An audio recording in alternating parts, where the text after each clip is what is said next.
SP Singh Patel साहब से पूछना चाहती हूं, क्या किसी भी मुद्दे पर अगर पक्ष और विपक्ष में मतभेद हो तो क्या इस तरह से मारपीट होगी, धक्का मुक्की होगी? मैं पूछना चाहती हूं, आप कहां थे? इतना बड़ा वहां पर विरोध प्रदर्शन हो रहा था, आप कहां थे? क्या धक्के मुक्के में आप भी शामिल थे? आपने क्या देखा, आप भी बताइए, क्योंकि आप साथ तो हैं बाबा साहब अंबेडकर के साथ, कांग्रेस पार्टी के साथ हैं या नहीं, जनता ये भी जानना चाहती है।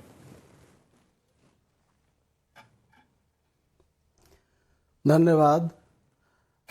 मैं ये पूछना चाहता हूँ, आपके चैनल को पूरा देश और लाखों लोग देख रहे हैं। मैं ये जानना चाहता हूँ कि इतनी बड़ी रोज सदन में लोग जाते हैं, सारे सदस्य गण जाते हैं, तो आज ही क्या ऐसा हुआ कि इतनी बड़ी संख्या में मकर द्वार पर पक्ष के लोग, सत्ता पक्ष के लोग इतनी बड़ी संख्या में आकर के खड़े हो गए? लोगों को जाने को नहीं मिला। हम तो पीछे थे, हम तो अपने राष्ट्रीय अध्यक्ष माननीय अखिलेश यादव जी के निर्देश पर वहाँ धरना देने गए थे और पीछे थे। धक्का मुक्की को ज़्यादा मैंने नहीं देखा, लेकिन हाँ ये जरूर देखा कि वहाँ पर सत्ता पक्ष के बहुत बड़ी संख्या में सदस्यगण गेट पर मौजूद थे, जो कभी नहीं होते थे। लोग आते थे, जाते थे। जब हम लोग वहाँ धरना दे रहे थे तो इससे ये साबित होता है कि ये सोची समझी रणनीति थी और एक रणनीति के तहत ही ये प्लान किया गया कि यहाँ पर बड़ी संख्या में खड़े हो जाओ, कुछ धक्का मुक्की करो। चूँकि माननीय गृह मंत्री जी के बयान पर पूरे देश में प्रतिक्रिया हो रही है, इसको कैसे दबाया जाए? तो कुछ नया शिगुफा छोड़ो, कुछ ऐसा कुछ कर दो जो मुझे लगता है। तो ये एक सोची समझी रणनीति के तहत काम किया गया है और इसीलिए अब मैं समझता हूं कि धक्का मुक्की अगर हुई तो दोनों तरफ से हुई। आप जाने नहीं दे रहे हो, वहां पे खड़े हुए हो, आप सत्ता पक्ष के हैं, आपको तो सदन में होना चाहिए। बहुत बड़ी बात कही, बहुत बड़ी बात आपने कही कि दोनों तरफ से हुआ। संजय सिंह जी, मैं आपसे पूछना चाहूंगी, दोनों तरफ से धक्का मुक्की हुई, कम से कम ये तो विपक्ष भी कह रहा है, समाजवादी पार्टी के नेता कह रहे हैं कि दोनों तरफ से धक्का मुक्की हुई। अब मैं ये पूछना चाहती हूं कि धक्का, बरवे जी वो वीडियो हमने चलाया हुआ है, हमारे चैनल पर चल रहा है, आप देख लीजिए। संजय सिंह जी, अगर धक्का मुक्की दोनों तरफ से हुई, मैं पूछना चाहती हूं कि आए दिन प्रोटेस्ट होते हैं, विरोध प्रदर्शन होते हैं, एक ही तरफ के प्रदर्शन होते हैं या दोनों तरफ के होते हैं? और आज वाकया ऐसा क्या हुआ कि दोनों तरफ से धक्का मुक्की हुई? और अगर कोई रणनीति, आप किसी ना सुधांशु जी से ना उनकी पार्टी से आपने एक सवाल नहीं पूछा कि बाबा साहब के खिलाफ गृह मंत्री ने सदन के अंदर बोलने की हिम्मत कैसे की? अरे धक्का मुक्की इस मुद्दा नहीं है, मुद्दा है देश का संविधान लिखने वाले बाबा साहब डॉक्टर भीमराव अंबेडकर जी का अपमान हुआ है। ये वो लोग हैं जिन्होंने आरक्षण का विरोध किया। आपके सामने फैक्ट्स बता रहे हैं सुधांशु जी, इनसे पूछिए फैक्ट।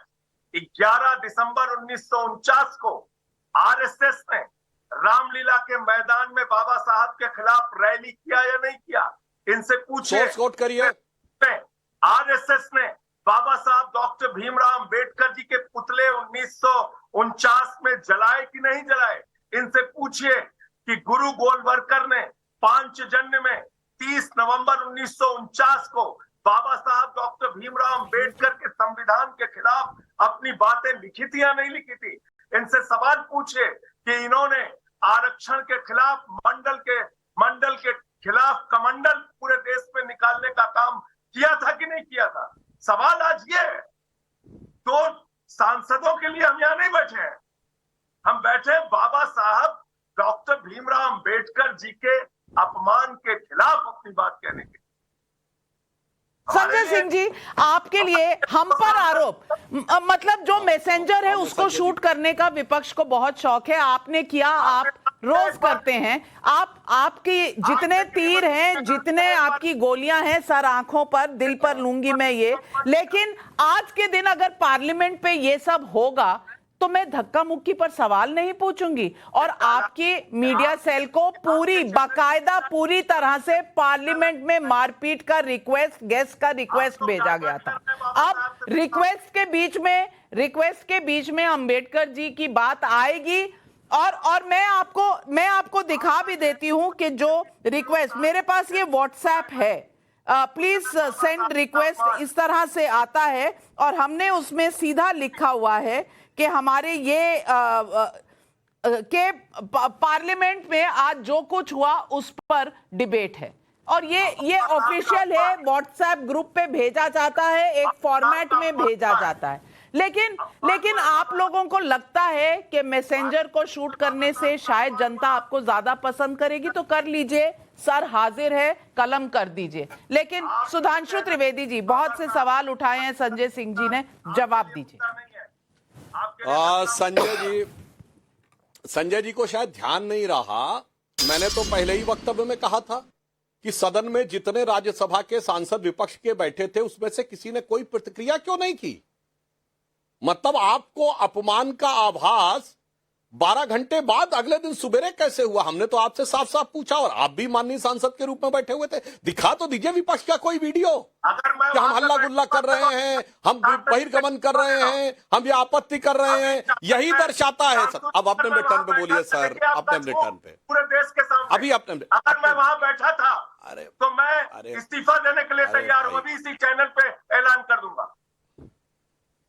अरे आप नहीं, जो भी बैठे होंगे चैलेंज कर रहे हैं, आपको भाषण ही नहीं देना चाहिए, फिर इसका मतलब आप सिर्फ क्लिप के आधार पे बोल रहे हैं।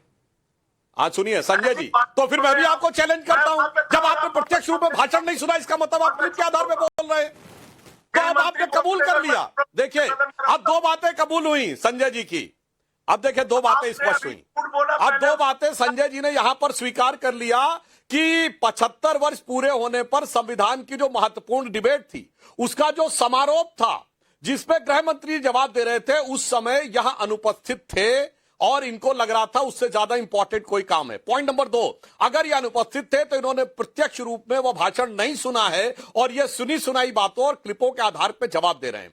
अब मैं संजय जी आपका क्रमवार जवाब देता हूं, जो आपने कहा सुनी सुनाई बातों में जो आप बोलने लगते हैं। आप अभी 1949 की बात कर रहे थे। अरे भाई अपने अपने टर्न पे बोलिए मान्यवर, शांति से डिबेट होती है, दर्शकों को ठीक लगता है। अभी आपने कहा कि 1949 में संघ ने यह कहा, 1949 में संघ ने यह कहा, आप कुछ लगता भूल गए। 30 जनवरी 1948 को महात्मा गांधी जी की दुखद हत्या के बाद संघ पे तो प्रतिबंध था 2 साल तक, तो 48 और 49 में तो संघ पे प्रतिबंध था। तो ये कौन सी रैली और कौन से प्रदर्शन की आप बात कर रहे हैं, जरा सोर्स बता दीजिएगा, उसके बाद बता देंगे। इसीलिए मैं कहता हूं आप लोग आकर जब बात करने लगते हैं, आपकी बात व्यक्तिगत नहीं कर रहा हूं, विपक्ष का कोई भी आदमी, अब मंडल के बदले में कमंडल आया तो मैं डेट कोट करना चाहता हूं। सुनिए महोदय, अक्टूबर 1984 में राम मंदिर के लिए पहली रैली हुई लखनऊ के बेगम हजरत महल पार्क में। 1 फरवरी 1986 को ताला खुला। अप्रैल 1987 में मंदिर निर्माण के संकल्प को लेकर रैली हुई अयोध्या में, और मैं भी गया था उस रैली में, बच्चे के रूप में गया था, और यह भी नारा था लोकतंत्र की देखो शान, बंदी बने हुए भगवान।